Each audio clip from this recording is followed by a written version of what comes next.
How's it going, guys? Mask here with another MapleStory mobile video. Now today I'm hanging out on my level 41 Dark Knight YouTube mask. Now that's just because I kind of just wanted to be completing quests during this section. And everybody say hi to Zachem. We got Zachem hanging out up here. But today I'm talking to you guys about leveling up. Power leveling, if you would. Experience, efficiency, all of the above. What do you basically everything about gaining levels and gaining experience as fast and efficiently as possible in MapleStory Mobile. Now, obviously, you've probably figured it out that early levels, level 1 through 85, you can just grind quests. You will never run out of quests. The quests will get you all the way to level 85 from the beginning of the game. And honestly, it's like, if you want, it can basically be like you're watching the MapleStory movie. Just press auto, keep on going, and you're just going to continue grinding through the quests, and it's no problem at all. Now, the only difference is auto questing is very slow and inefficient. The auto questing part. If you guys are racing a friend, you're really trying to push hard to get to some content, that friend is going to out-level you if you are auto battling. End of story. If you're auto questing, he's gonna out-level you. It doesn't take long watching the auto quest guy make the worst decisions. Boom, he just killed one mob there when he could have took 2 steps and blown 2 or 3 up instead with the same skill. So manual your quests if you guys want to go really fast and get to level 85. But at level 85, when the MapleStory movie ends, what do? You find yourself sitting there, you're still like 40% away from the next level, you don't have any more quests to do. You got to play the game. Now, to kind of go through the best ways to the best things to do after you hit that, after you run out of quests, let's jump back on my main account because it has ran out of quests. Okay, now here we are. As you can see here, I click this quest tab. I'm level 106 and I have no quests left to do. I'm at 66.27%. Still got about 34% experience left till I level up and get more quests. What do? Well, the first thing I always do when I run out of quests is the daily hunt. Now, sometimes you'll have completed most of your daily hunt just because the monsters you were questing around were listed on your daily hunt, but chances are you didn't complete them all. If you come in here, you can see there is some crazy good experience to be gained. I've already completed this one. That was 1.7 million experience. We gained a solid percent, and these are all definitely worth for you to do every day. Let's jump over to this one. 1.8 million is the reward. I really like to do my daily hunts from the ones worth the most backwards. So if I ever get distracted, I stop, or I run out of time, at least I focused my attention on what was worth the most at the beginning. So I think this should only be about 2 maps over from where I was. I'm pretty sure it's just through here. And completing these daily hunts are super easy. Honestly, the mobs, it'll take you to the map. You do either need to turn on auto battle or manually clear the mobs. It's not considered a quest, so auto questing will not work. Like I said, you're 85 now, you gotta play the game. So here we go, and I mean, it adds up real quick, because you can see I'm already at 92 out of 104. Let's just kill the last 8 or 9 of them here. And we'll cash in our 1.8 million experience. I think that these 2 groups should do it. Perfect. Oh, nope. I'm at 86 of 104. I'm not going to do the rest of those. Anyway, so your daily hunts, guys, you definitely want to do all of them. You can get, I mean, at my level at 106, all of my hunts put together is worth well over 5 million experience. Definitely worth it.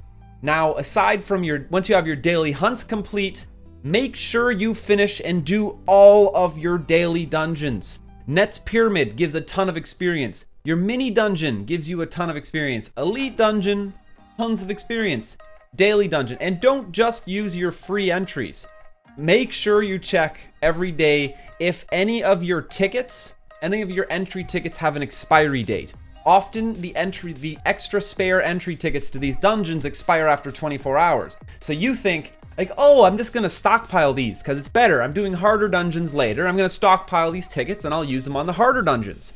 I mean, it's a great idea and the concept is really sound, but the problem is they expire, and you may not even be realizing they expire. But grind out all your daily dungeons. They give you tons of experience. They give your guild contribution points or guild experience that it needs to level up. Every single one of these dungeons you enter every day gives you 15 guild points each. And that is super important. You want to run all of these every single day.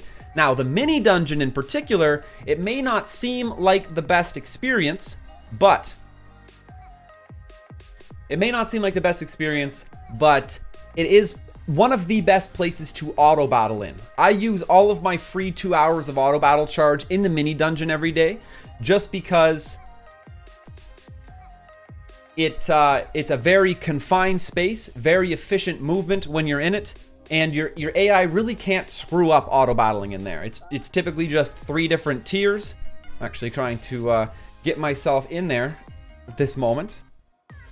It's typically 3 different tiers, and when you have auto battle on, your character doesn't really have a hard time. Now, the other really important part is the best, most efficient way to use your auto battle is in high dense areas, because it increases your drops.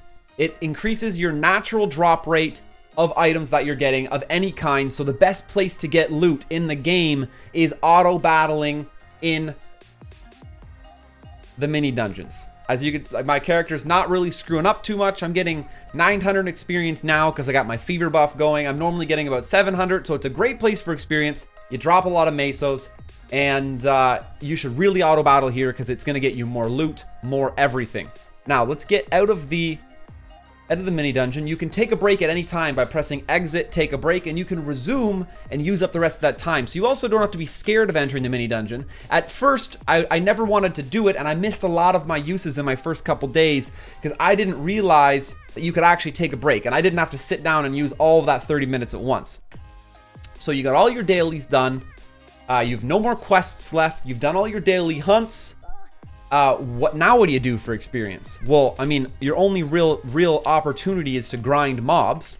Well, here I am. These mobs are like a level 115. They're one of the strongest. They're a very reasonably strong mob for my level. I'm getting 531 experience per kill. So I could grind these. I mean, I would move to a little bit more populated map. This one obviously is it sucks just because I'm full clearing it and mostly just waiting around all the time. But I'm getting 531 experience per kill. It's not terrible. We can kind of see every 10 or 15 seconds or so, we see my experience bar move by a tick. But these are just regular mobs. Now this is where I'm going to introduce the beginning of the serious experience gains. Happens in the Star Force field. Now I missed out on Star Force field for my first like 3 to 4 days playing this game. It was sort of just at the end. I go in there. When I would go in here, I didn't do any damage to any of the monsters. Let me just pop into this this map right here and show you.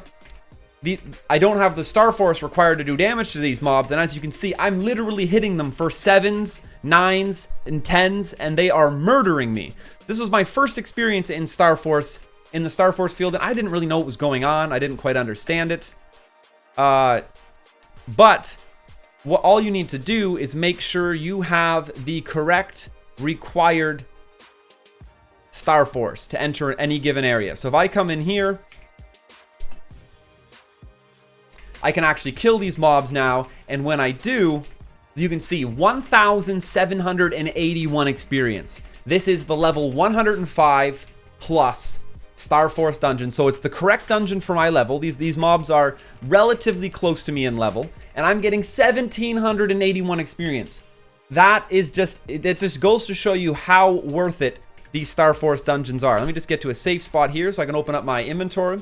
Now, the reason I was reluctant, even when I found out about Star Force, to really start diving in and investing in it was because my gear, I'm still not super happy with my gear. I only have 1 unique, handful of legendaries. I got 3 rare pieces of equipment still, and I was like, I don't want to level up. I don't want to add stars to my base equipment like this. That just doesn't make any sense. I don't want to invest in something I don't like. It's not great. Some of the stats on them probably suck. It's not great.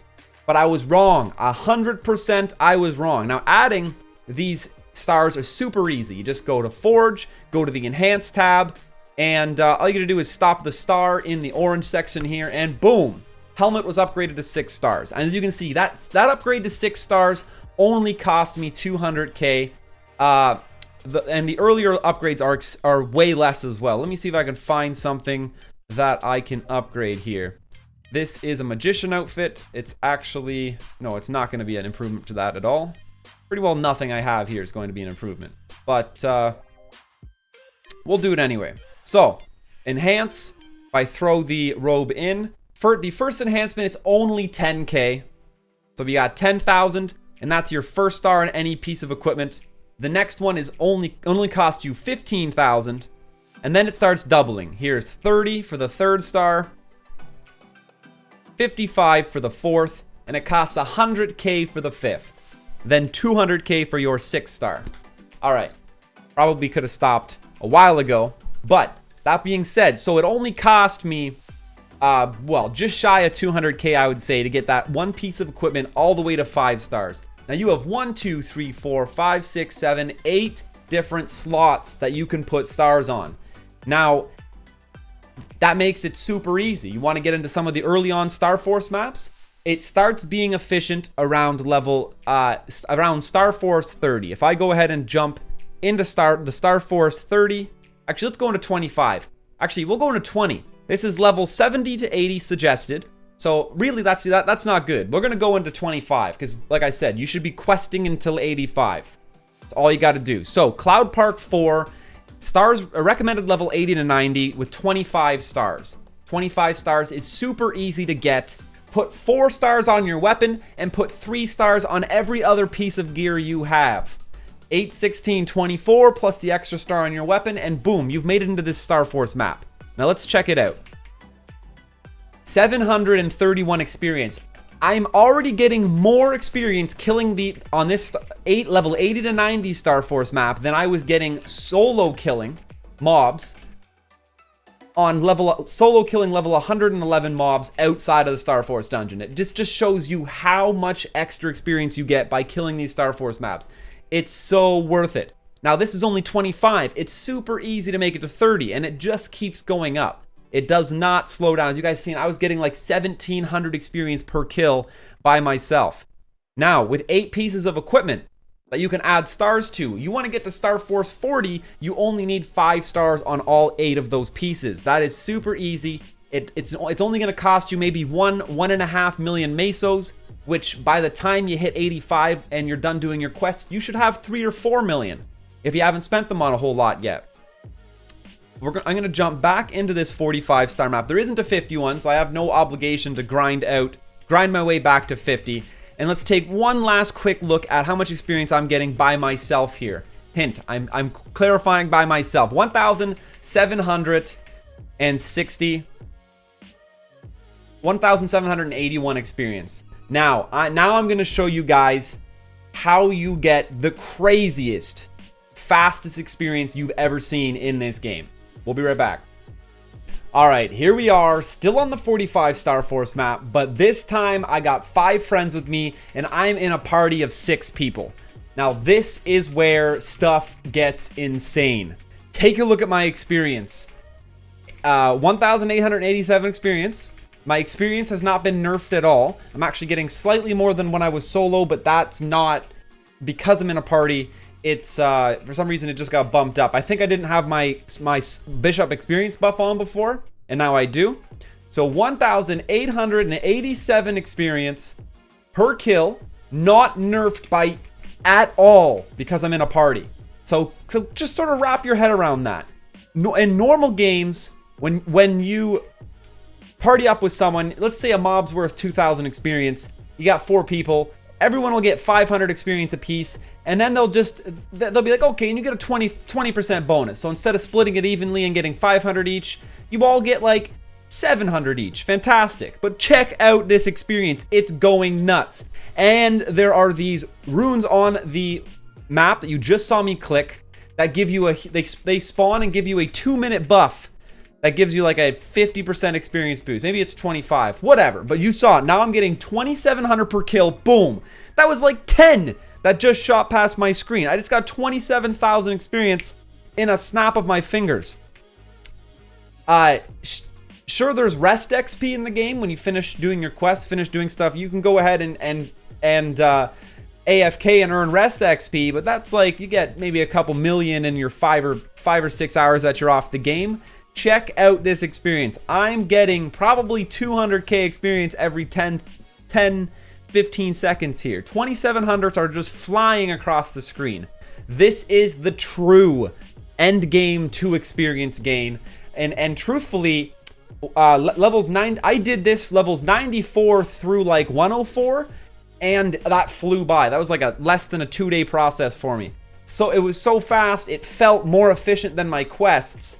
And I actually was level 104, and I hadn't even completed my level 94 quests yet. But I want to warn you, avoid doing this. You should take breaks and get your quests done, because if you level too far away from any given quest, the experience you get from it starts getting nerfed. But get those Star Force numbers, get into these Star Force dungeons, and get some people to come along with you. Grind these out, whether you're on auto battle. Obviously manual's faster for everyone, and you can literally watch your experience bar tick, even being at level 106. There's 0.48, there's 0.49, there's 0.50. Literally watching my experience go up. No quests, but this is it. Now you guys know the secret to leveling up. Get those Star Force stars. Get some people into these later Star Force dungeons, and you're gonna fly through the levels, and you'll get your quests back in no time. But thanks for checking out this video, guys. Hope to see you climbing up those leaderboards now that you know all the secrets to gaining experience. But I just want to invite all of you to come join our Discord. We have a huge community growing in the Discord. I think we're 1,400 members strong right now, and growing so much every single day. We got an awesome MapleStory section that you can buy and sell stuff, ask for help, and there's tons of people there willing to help with any questions you have. And if you consider yourself a MapleStory mobile expert, there's also tons of people who would love your help as well. So there's a link in the description down below to join Discord, or you can just go to discord.gg/masktv. Easy way to get in. I'd love to have you in there. I'll say hi too. And of course, you also have my Facebook and my Twitter down there as well, guys. Check me out on social media. That's how you know when we're going live or when new content's coming out. Also, friendly reminder as always, check out the top link in the description. It's a link there to download and play Knights Chronicle on BlueStacks, the way that I play it on the computer. Take advantage of that better processing power, faster processing power, better graphics, of course, and save your cell phone battery. Knights Chronicle is a killer on it. Thanks again for checking us out, guys. I'll see you again soon. Smash that subscribe button and stay classy.